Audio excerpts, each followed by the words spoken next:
Bible reading in 6 months. Day 45, ఫిబ్రవరి 14. రెండవ భాగంగా 2వ సమూయేలు గ్రంథం 17వ అధ్యాయము. దావీదు అలసట నుండి బలహీనముగా నున్నాడు కనుక నేను అతని మీద పడి అతన్ని బెదిరించినడలా అతని యొద్దనున్న జనులందరూ పారిపోదురు. రాజును మాత్రం హతము చేసి జనులందరినీ నీ తట్టు తిప్పెదను. నీవు వెదుకు మనిషి నేను పట్టుకొనగా జనులందరూ వచ్చి నీతో సమాధానపడుదురు కనుక నీ చిత్తమైతే నేను 12,000 మందిని ఏర్పరచుకొని పోయి ఈ రాత్రి దావీదును తరిమి పట్టుకొందునని అహితోపేలు అబ్షాలోముతో చెప్పగా, ఈ బోధ అబ్షాలోమునకును ఇశ్రాయేలు వారి పెద్దలకందరికీ యుక్తంగా కనబడెను. అంతటా అర్కీయుడైన హూషై ఏమి చెప్పునో మనము వినునట్లు అతన్ని పిలువనంపుడని అబ్షాలోము ఆజ్ఞ ఇయ్యగా, హూషై అబ్షాలోమునొద్దకు వచ్చెను. అబ్షాలోము అహితోపేలు చెప్పిన ఆలోచన అతనికి తెలియచేసి, అతని మాట చొప్పున మనము చేయుదమా చేయకుందమా, నీ ఆలోచన ఏమైనది చెప్పుమని అతన్ని అడుగగా, హూషై అబ్షాలోముతో ఇట్లనెను, ఈసారి అహితోపేలు చెప్పిన ఆలోచన మంచిది కాదు. నీ తండ్రియు అతని పక్షముగా ఉన్నవారును మహాబలాఢ్యులనియు అడవిలో పిల్లలను పోగొట్టుకొనిన ఎలుగుబంట్ల వంటి వారై రేగిన మనసుతో ఉన్నారనియు నీకు తెలియను. మరియు నీ తండ్రి యుద్ధమునందు ప్రవీణుడు. అతడు జనులతో కూడా బస చేయడు. అతడేదో ఒక గుహ ఎందో మరి ఏ స్థలముందో దాగి ఉండును. కాబట్టి నీ వారిలో కొందరు యుద్ధారంభమందు కూలగా చూచి జనులు వెంటనే ఆ సంగతిని బట్టి అబ్షాలోము పక్షమున నున్నవారు ఓడిపోయారని చెప్పుకొందరు. నీ తండ్రి మహాబలాఢ్యుడనియు అతని పక్షపు వారు ధైర్యవంతులనియు ఇశ్రాయేలు అందరూ ఎరుగుదురు కనుక సింహపు గుండె వంటి గుండె గలవారు సైతము దిగులు నొందుదురు. కాబట్టి నా ఆలోచన ఏమనగా, దాని నుండి బెర్షెబ వరకు లెక్కకు సముద్రపు ఇసుక రేణువులంత విస్తారంగా ఇశ్రాయేలునందరినీ నలుదిశల నుండి నీ యొద్దకు సమకూర్చి నీవు స్వయముగా యుద్ధమునకు పోవలెను. అప్పుడు మనము అతడు కనబడిన స్థలములలో ఏదో ఒక దానియందు అతని మీద పడుదము. నేల మీద మంచుపడు రీతిగా మనము అతని మీదికి వచ్చిన ఎడల అతని పక్షపు వారిలో ఒకడును తప్పించుకొనజాలడు. అతడు ఒక పట్టణంలో చొచ్చిన ఎడల ఇశ్రాయేలు అందరూ ఆ పట్టణమునకు తాళ్ళు తీసుకొని వచ్చి ఒక చిన్న రాయి అచ్చట కనబడకుండా దానిని నదిలోకి లాగుదురు. అబ్షాలోమును ఇశ్రాయేలు వారందరూ ఈ మాట విని అర్కీయుడగు హూషై చెప్పిన ఆలోచన అహితోపేలు చెప్పిన దానికంటే యుక్తమని ఒప్పుకొనిరి. ఏలయనగా యెహోవా అబ్షాలోము మీదికి ఉపద్రవమును రప్పించగలనందులకై అహితోపేలు చెప్పిన యుక్తిగల ఆలోచనను వ్యర్థము చేయ నిశ్చయించి ఉండెను. కాబట్టి హూషై అబ్షాలోమునకును ఇశ్రాయేలు వారి పెద్దలందరికీ అహితోపేలు చెప్పిన ఆలోచనను తాను చెప్పిన ఆలోచనను యాజకులగు సాదోకుతోనూ అబ్యాతారుతోనూ తెలియచెప్పి, మీరు త్వరపడి ఈ రాత్రి అరణ్యమందు ఏరుదాటు స్థలములలో ఉండవద్దనియు రాజును అతని సమక్షమందున్న జనులందరినూ నశింపకుండునట్లు శీఘ్రముగా వెళ్ళిపోవడనియు దావీదునకు వర్తమానం పంపుడని చెప్పెను. తాము పట్టణము తట్టు వచ్చిన సంగతి తెలియబడక ఉండినట్లు యోనాతానును అహిమయసును ఏన్ రోగేలు దగ్గర నిలిచి ఉండగా పని కత్తె ఒకటి వచ్చి హూషై చెప్పిన సంగతిని వారికి తెలియచేయగా వారు వచ్చి రాజైన దావీదుతో దాన్ని తెలియచెప్పిరి.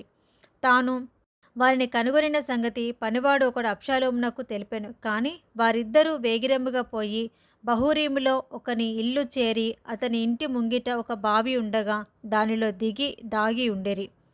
ఆ ఇంటి ఇల్లాలు ముతక గుడ్డ ఒకటి తీసుకొని వచ్చి బావి మీద పరిచి దానిపైన గోధుమ పిండి ఆరబోసాను. కనుక వారు దాగిన సంగతి ఎవరికీ తెలియకపోయాను.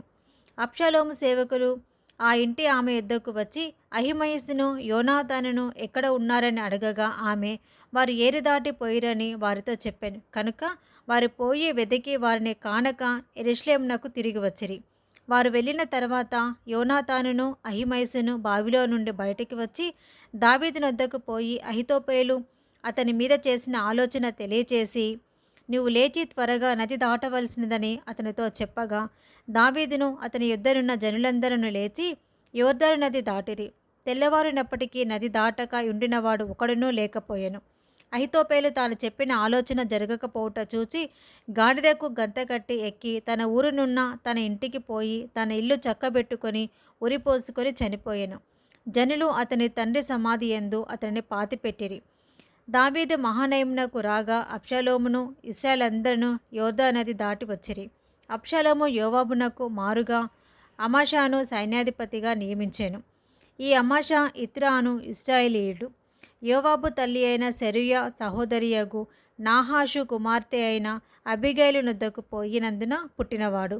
అబ్షాలోమును ఇశ్రాయేల్ అందరూ గిలాదు దేశంలో దిగి ఉండిరి.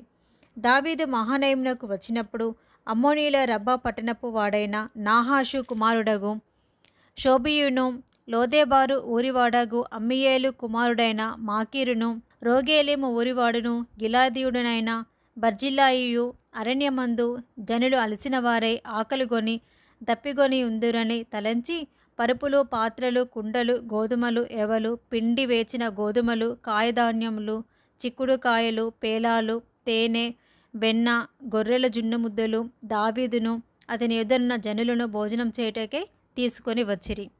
2 సమూయేలు గ్రంథం 18వ అధ్యాయము. దావీదు తన ఎద్దనున్న జనులను లెక్కించి వారి మీద సహస్రాధిపతులను శతాధిపతులను నిర్ణయించి జనులను 3 భాగములుగా చేసి యోవాబు చేతి క్రింద ఒక భాగమును, సెరూయా కుమారుడగు అబిషై అను యోవాబు సహోదరుని చేతి కింద ఒక భాగమును, గిత్తీయుడైన ఇత్తయి చేతి కింద ఒక భాగమును ఉంచెను. దావీదు, నేను మీతో కూడా బయలుదేరుదునని జనులతో చెప్పగా జనులు, నీవు రాకూడదు, మేము పారిపోయినను జనులు దానిని లక్ష్యపెట్టరు. మాలో సగము మంది చనిపోయినను జనులు దానిని లక్ష్యపెట్టరు. మా వంటి 10,000 మందితో నీవు సాటి, కాబట్టి నీవు పట్టణమందు నిలిచి మాకు సహాయం చేయవలనని అతనితో చెప్పిరి.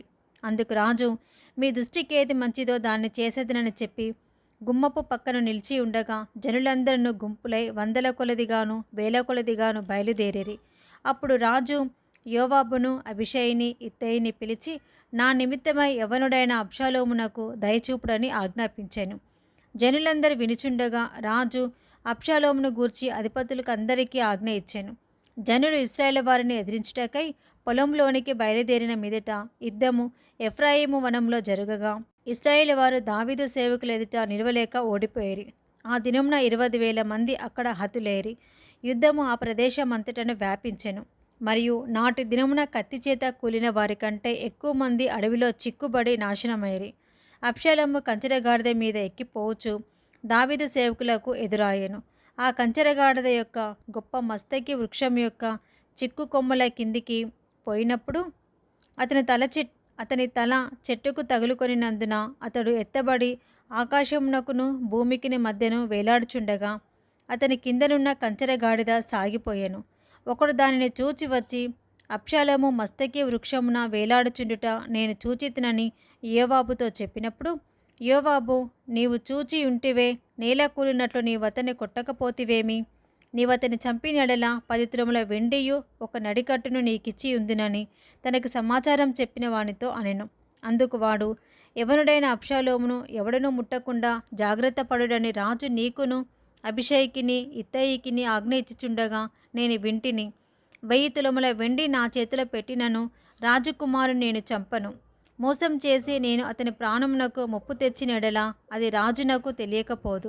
రాజు సన్నిధిని నీవే నాకు విరోధి వగుదువు కదా అని యోవాబుతో అనగా, యోవాబు, నీవు చేయి వరకు నేను కాచుకొని ఉందనా అని చెప్పి 3 బాణములు చేత పట్టుకొని పోయి మస్తకి వృక్షమున వేలాడుచు ఇంకను ప్రాణంతోనున్న అబ్షాలోము యొక్క గుండెకు గురిపెట్టి తన ఆయుధములను మోయువారు 10 మంది చుట్టుకొని ఉండగా అబ్షాలోమును కొట్టి చంపెను.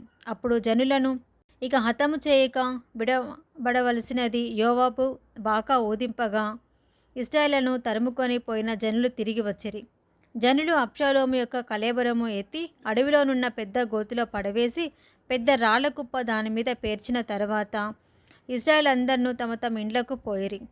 తన పేరు నిలుపుటకు తనకు కుమారులు లేరనుకొని అబ్షాలోము తాను బ్రతికి ఉండగా ఒక స్తంభము తెచ్చి దానిని రాజులోయలో తన పేరిట నిలువపెట్టి అతడు ఆ స్తంభమునకు తన పేరు పెట్టి ఉండెను. నేటి వరకు అబ్షాలోము స్తంభం అని దానికి పేరు. సాదోకు కుమారుడైన అహిమయసు, నేను పరిగెత్తుకొని పోయి యెహోవా తన శత్రువులను ఓడించి తనకు న్యాయం తీర్చిన వర్తమానం రాజుతో చెప్పుదుననగా, యోవాబు, ఈ దినమున ఈ వర్తమానం చెప్పతగదు, మరొక దినమున చెప్పవచ్చును. రాజకుమారుడు మరణమాయను కనుక ఈ దినమున వర్తమానం తీసుకొని పోతగదని అతనితో చెప్పాను. తర్వాత కూషీని పిలిచి, నీవు పోయి నువ్వు చూచిన దానిని రాజునకు తెలియచేయమనగా కూషి యోవాబునకు నమస్కారం చేసి పరిగెత్తుకొని పోయెను. అయితే సాదోకు కుమారుడైన అహిమయసు కూషితో కూడా నేనును పరిగెత్తుకొని పోవుటకు సెలవిమ్మని యోవాబుతో మనవి చేయగా, యోవాబు, నాయనా నీవెందుకు పోవలెను? చెప్పుటకు నీకు బహుమానం తెచ్చు విశేషమైన సమాచారం ఏదీ లేదు కదా అని అతనితో అనగా, అతడు, ఏమైనను సరే నేను పరిగెత్తుకొని పోవుదుననెను. అందుకు యోవాబు పొమ్మని సెలివేయగా అహిమయసు మైదానపు మార్గమున పరిగెత్తుకొని కూషి కంటే ముందుగా చేరాను. దావీదు 2 గుమ్మముల మధ్యను నడవలో కూర్చొని ఉండెను. కావలివాడు గుమ్మము పైనున్న గోడ మీదికి ఎక్కి పారచూడగా ఒంటరిగా పరిగెత్తుకొని వచ్చుచున్న ఒకడు కనబడెను. వాడు అరచి రాజునకు ఈ సంగతి తెలియచేయగా, రాజు వాడు ఒంటరిగా ఉండినడలా ఏదో ఒక వర్తమానం తెచ్చుచున్నాడనెను. అంతలో వాడు పరుగు మీద వచ్చుచుండగా కావలివాడు పరిగెత్తుకొని వచ్చు మరి ఒకరిని కనుగొని, అదిగో మరి ఒకడు ఒంటరిగానే పరిగెత్తుకొని వచ్చుచున్నాడని ద్వారపు తట్టు తిరిగి చెప్పగా, రాజు వాడును వర్తమానం తెచ్చుచున్నాడా అనెను. కావలివాడు మొదటివాడు పరిగెత్తుట చూడగా, వాడు సాదోకు కుమారుడైన అహిమయసు అని నాకు తోచుచున్నదని అనినప్పుడు, రాజు వాడు మంచివాడు, శుభవర్తమానం తెచ్చుచున్నాడని చెప్పాను. అంతలో అహిమయసు జయమని బిగ్గరగా రాజుతో చెప్పి, రాజు ముందర సాష్టాంగ నమస్కారం చేసి, నా ఏలినవాడవును రాజువునగు నిన్ను చంపచూచిన వారిని అప్పగించిన నీ దేవుడైన యెహోవాకు స్తోత్రము అని చెప్పాను. రాజు బాలుడగు అబ్షాలోము క్షేమంగా ఉన్నాడా అని అడుగగా, అహిమయసు, యోవాబు రాజసేవకుడైన నీ దాసుడినగు నన్ను పంపినప్పుడు గొప్ప అల్లరి జరుగుట నేను చూచి తిని, కానీ అది ఏమైనది నాకు తెలిసినది కాదని చెప్పాను. అప్పుడు రాజు, నీవు పక్కకు తొలగి నిలిచి ఉండుమని వానికి ఆజ్ఞేయగా వాడు తొలగి నిలిచెను. అంతలో కూషి వచ్చి, నా ఏలినవాడ రాజా, నేను నీకు శుభ సమాచారము తెచ్చి తిని, ఈ దినమున యెహోవా నీ మీదికి వచ్చిన వారినందరినీ ఓడించి నీకు న్యాయం తీర్చినని చెప్పినప్పుడు, రాజు బాలుడగు అబ్షాలోము క్షేమముగా ఉన్నాడా అని అడిగాను.